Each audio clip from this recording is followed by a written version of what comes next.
তাহলে কেসটা পুরোপুরি ঘুরে গেল মনে হচ্ছে। হ্যাঁ, তার মানে মেঘলা অনুরাগকে পাবে, আমি পাবো না, তাই তো? এক্ষুনি সেটা বলা যাচ্ছে। শোনো টুয়া, এত নেগেটিভ কথা ভেবো না তো, দেখা যাক না কি হয়।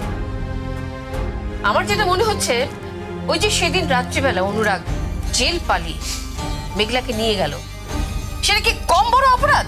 উফ বাবা, এর জন্য তো ওর যাবজ্জীবন হবে না, আর ভবিষ্যতে যে মেঘলাকে পাবে না সেটাও না। ওই লোকটা না ক্যালাস একটা লোক, কি করলে সব ফাঁস করে দিল। এ বাবা, খেলাটা অন্য, এটা অন্য খেলা, তোমরা কেউ বুঝবে না। আমি ঠিক ধরেছি, ওই অন্বেষণ বাবু ওর পুরনো প্রেমটা ঝালিয়ে নিল, ওর ডিভোর্সে বউকে পাওয়ার জন্য আমাদেরকে ডিচ করলো, ওর বউকে হেল্প করলো। এক মিনিট, তুমি বলতে চাইছো কেসটা তাহলে ওরাই জিতবে? বলা যাচ্ছে না, হয়তো জিতবে। মানে মণিমা, আমার তাহলে কি হবে? হ্যাঁ, কি হবে আমার?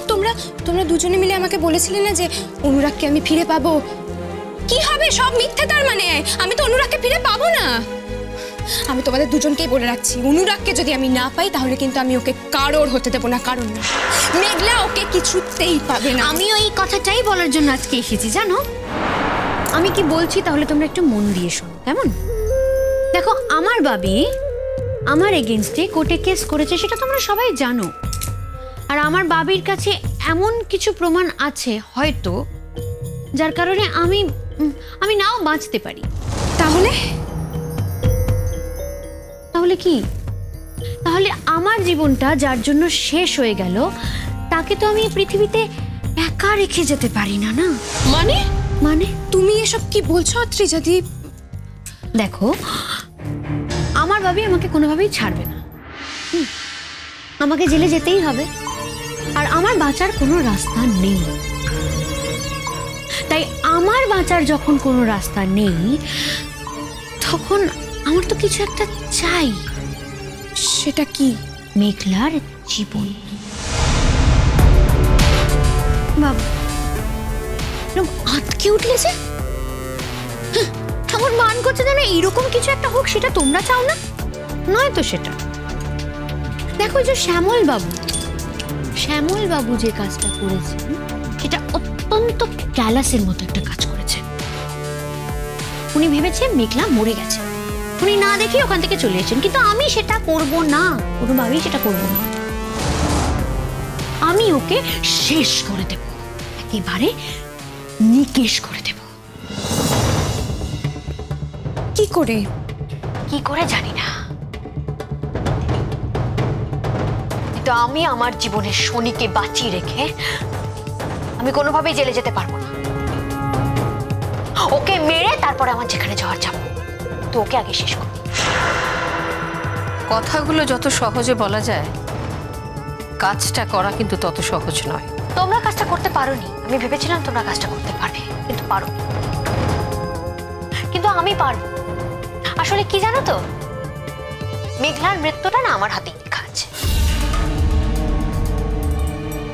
আর কারোর হাতে মরবে না, কারণ ও আমাকে যেভাবে কষ্ট দিয়েছে, আমার জীবনটা যেভাবে ছারখার করে দিয়েছে, তাই ভগবানও চায় যে ও আমার হাতে শেষ হয়ে যায়, শুধু আমার হাতে।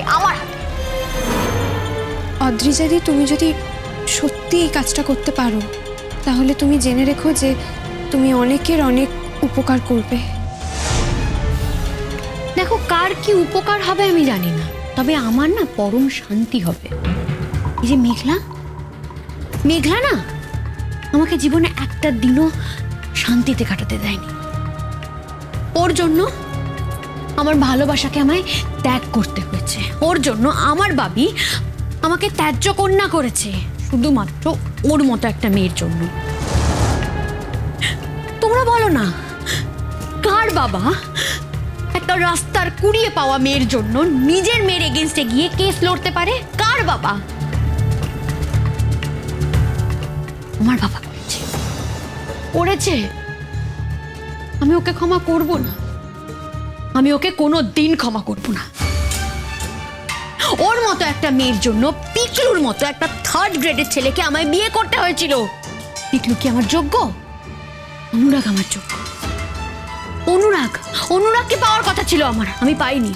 মেঘলার জন্য পাইনি, মেঘলা যদি বিয়ে বিয়ে করে পাগল না হতো তাহলে আমাকে এতটা নিচে নামতে হতো না, আজ এতটা খারাপ হতো না আমাকে।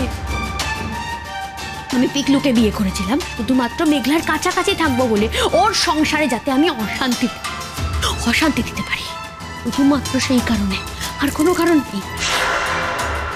আমাকে ওর জন্য এতটা নিচে নামতে হয়েছে, দু হাতে কাঁদা মারতে হয়েছে শুধুমাত্র মেঘলার জন্য। ওকে তো আর শান্তিতে থাকতে দেব না। এবার ওর হিসেব চোকানোর পালা, ওর সব হিসেব এবার শেষ করতে হবে, ওকে ফেরত দিতে হবে আমার।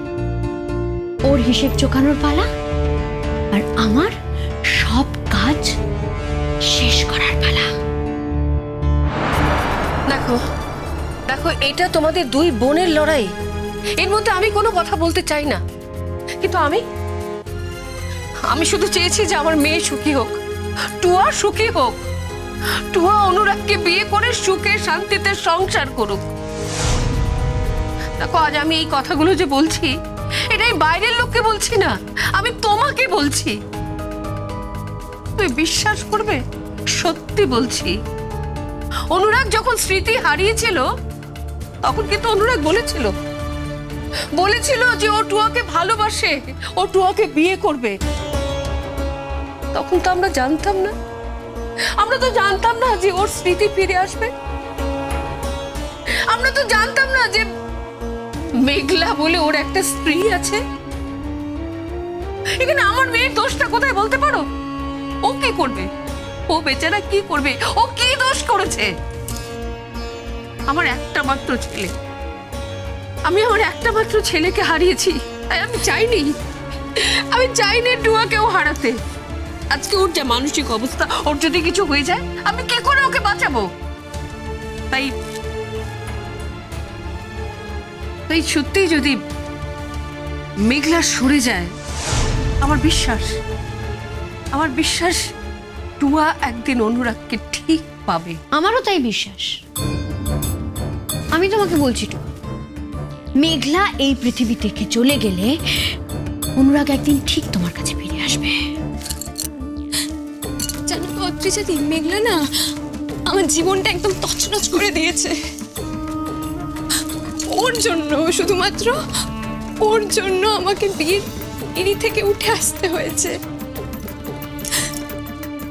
আমার সব স্বপ্ন ভেঙে গেছে, ভেঙে টুকরো টুকরো হয়ে গেছে আমার সব স্বপ্ন। কেন এগুলো হয়েছে? এগুলো তো হওয়ার কথা ছিল না, শুধুমাত্র মেঘলার জন্য। ও যদি সরে আসতো তাহলে তো এত কিছু হতো না।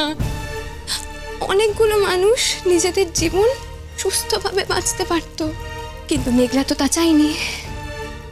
আর সেটা চাইনি বলেই আজকে আমাদের এতটা নিচে নামতে হয়েছে। আমি তো আমার মেয়েকে সুখী করতে চেয়েছি, তাই তো আমি কোনো দিকে তাকাইনি। আজ ওর জেঠুর সাথে আমার সম্পর্কটা খারাপ হয়ে গেছে, ওর জেঠু না আমাকে ত্যাগ করতে চলেছে। আমি লড়াইটা চালিয়ে গেছি, কেন জানো তো? যাতে আমার মেয়েটা সুখী হয়, যাতে আমার মেয়েটার চোখের জল না পড়ে। আমি হয়তো শেষ পর্যন্ত এই লড়াই জিততে পারবো না, তাই তুমি যে কাজটা করতে চাইছো তাতে আমি তোমাকে বাধা দেব না। তার কারণ প্রত্যেকের আলাদা আলাদা করে প্রতিশোধ নেবার আছে। যে যন্ত্রণা পায় একমাত্র সেই বোঝে যন্ত্রণা কি জিনিস, অন্য কেউ সেটা বোঝে না। দেখো টুয়া, আমি তোমাদের সবটা জানিয়ে গেলাম, কেমন? কারণ আমার বাবি এতদিন ধরে ওয়েট করছিল তোমাদের কেসটা কবে শেষ হয়। এরপর আমার বাবি উঠে পড়ে লাগবে আমার কেসটার জন্য, কারণ আমার বাবির কাছে সমস্ত প্রমাণ রেডি। আমার বাবি যখন চাইবে আমার বাবি তখনই আমাকে ফাঁসিয়ে দিতে পারে। তাই আমিও আর শুভ কাজ না ফেলে রাখবো না। আমি কি করবো বলো তো? আমি মেঘলাকে একেবারে শেষ করে দেব। ইনাফ এটা আমি আর সহ্য করব না। হ্যাঁ, আমি এটা অনেক দিন ধরে সহ্য করছি, কিন্তু এটা আমি আর সহ্য করব না। কারণ তোমার আর আমার মধ্যে কথা হয়েছিল যে আমাদের দুজনের নামের মাঝখানে কোনো তৃতীয় ব্যক্তির নাম কখনো উঠবে না, আমাদের মাঝখানে কখনো তৃতীয় ব্যক্তি কখনো আসবে না। আমরা একসঙ্গে থাকি বা না থাকি কিচ্ছু যায় আসে না, আমরা একে অপরের মুখ সারা জীবনে দেখি বা না দেখি তাতেও কিছু যায় আসে না। আমরা কখনো কোনো তৃতীয় ব্যক্তিকে নিয়ে তুমি রটিয়েছো সুবলক্ষ্মী, আমি তো তোমার নামের পাশে আমি কোনো দ্বিতীয় ব্যক্তির নাম কি বসিয়েছি কখনো? যা রটে কিছু তো বটে। আবার কি নতুন করে প্রথম থেকে ঝগড়া শুরু হবে?